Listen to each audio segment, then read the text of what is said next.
Hello friends, welcome back to my channel rims corner. তোমরা সবাই কেমন আছো? আশা করি ভালো আছো। তো আমি সেজে গুজে চলে এসেছি জঙ্গলে ঘুরতে। দেখো আমি এখানে কেটে নেবো কলা পাতা, কারণ আজকে বানাবো মোচার রেসিপি আমার ঠাকমা স্টাইলে। আমার ঠাকমা দেখো এখানে কলা পাতা কেটে নিচ্ছে, আর মোচাও কাটা হয়ে গিয়েছে। ওটা দেখানো হয়নি ভিডিওতে, তো আমার মেয়ে মোচা নিয়ে যাচ্ছে। এরপর আমরা ঘরে গিয়ে বানাবো মোচার রেসিপি। তো চলো তোমরা দেখতে থাকো।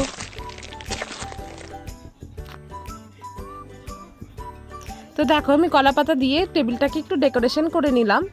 তারপর আমি মোচাটাকে একটু ছাড়িয়ে নেব স্টাইল করে। এরপর এক এক করে মোচাটাকে আমি ছাড়িয়ে নেব। আর মোচাটাকে কিভাবে ছাড়াতে হয় সেটাও তোমরা দেখে নাও। আমার ঠাকমা ছাড়াবে, কারণ আমি পারি না মোচা ছাড়াতে। এক এক করে এইভাবে ছাড়িয়ে নিচ্ছি মোচাটা।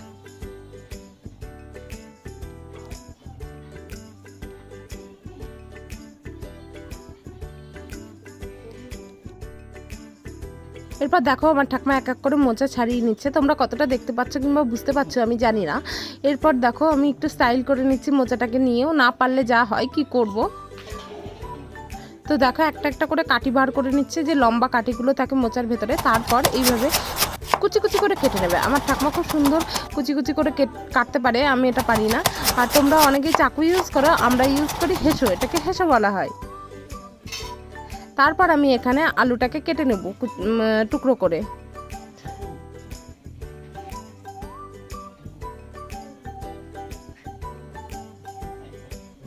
তো দেখো আমার এখানে আলু টুকরো করা হয়ে গিয়েছে, আর মোচাটাকে আমি জল দিয়ে ধুয়ে নিয়েছি।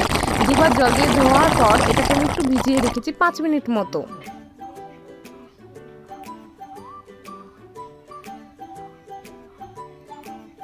এরপর আমি গ্যাস জ্বালিয়ে নিয়ে আমি কড়াইয়ে জল গরম করতে দিয়েছি, আর গরম জলে আমি মোচাটাকে এবার ছেড়ে দেব।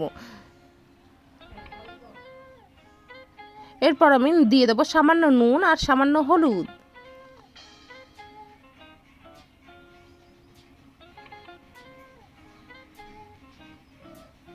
এইভাবে মোচার রেসিপি করলে দেখবে খুব সুন্দর খেতে লাগে। এরপর আমি একটু নেড়ে ঢাকা দিয়ে দেব 15 মিনিট মতো।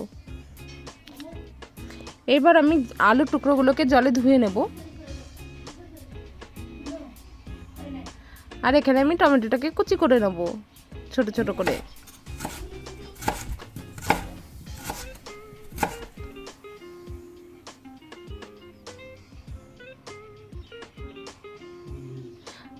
আর এখানে দেখো আমার টমেটো কুচি করা হয়ে গিয়েছে। এবার আমি শিলনোড়ায় মশলা করতে যাব।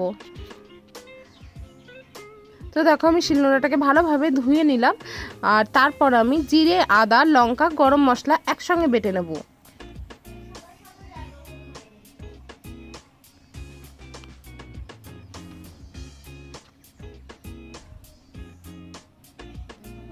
দেখো সুন্দরভাবে আমি মশলাটা করে নিচ্ছি শিলনোড়াতে, কারণ শিলনোড়া বাটা মশলা অনেক সুন্দর হয় খেতে, আর তরকারির স্বাদও দ্বিগুণ বেড়ে যায়।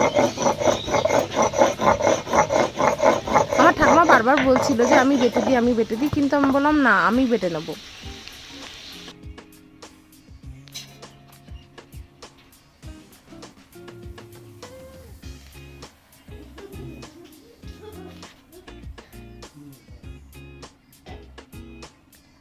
তো দেখো আমার এখানে মশলাটা পেস্ট করা হয়ে গিয়েছে। এরপর আমি দারচিনি, এলাচ, গরম মশলা সব একসঙ্গে বেটে নিলাম। এখানে আমার মোচাটা সেদ্ধ হয়ে এসেছে। এবার আমি এটাকে জল ঝরিয়ে নেব। তোমরা চাইলে মোচার জল ঝরিয়ে মোচাটাকে পেস্টও করতে পারো, যে যেমন ভাবে করে, কিন্তু আমি এখানে পেস্ট করব না। এইভাবে জল ঝরিয়ে নেবে। তারপর আমি কড়াইয়ে তেল দিয়ে দিলাম, আর আমি আলুগুলোকে ভেজে নিলাম।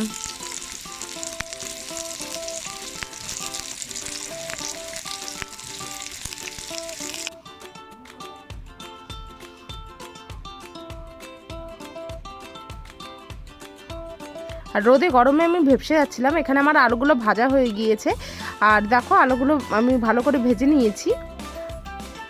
আমার ঠাকুমা ওখানে হাঁপিয়ে গিয়েছে বলে বসেছিল।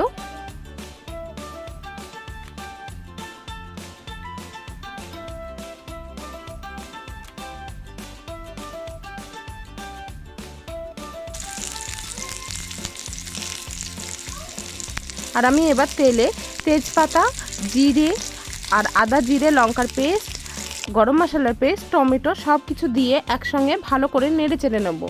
আর একটু উপর থেকে নুন ছড়িয়ে দেবো যাতে টমেটোগুলো সেদ্ধ হয়ে যায়, যেহেতু আমি টমেটোর পেস্ট বানাইনি। এরপর সামান্য হলুদ গুঁড়ো দিয়ে দিলাম, দিয়ে আমি কিছুক্ষণ ঢাকা দিয়ে রেখে দিলাম। টমেটোগুলো সেদ্ধ হয়ে এলে দেখো টমেটোগুলো সেদ্ধ হয়ে গিয়েছে এবং মশলাটাও কষানো হয়ে গিয়েছে। এরপর আমি জল ঝরিয়ে রাখা সেই মোচাগুলো দেবো আর চিনি দিয়ে দিলাম সামান্য পরিমাণ।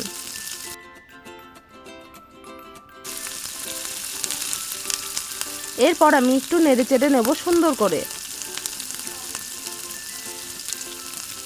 2 মিনিট নাড়াচাড়ার পর আমি দিয়ে দিলাম আলু ভাজাগুলো।